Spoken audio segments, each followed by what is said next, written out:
Kasama ako sa vlog mo. Thank you, ma'am. Okay, sige. Sorry po, ma'am. Okay. Kasama ako sa vlog niya. Nagba-vlog daw siya. Dito sa pumuputok na bulkan. Talaga naman. Bina-vlog mo yung Taal.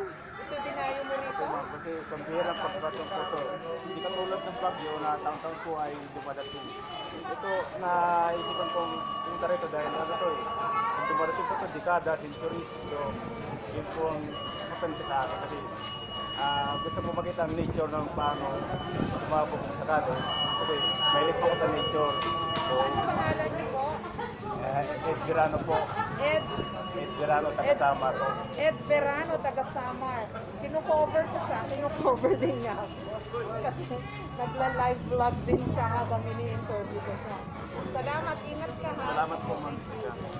Kayo po, pupunta rito para rito.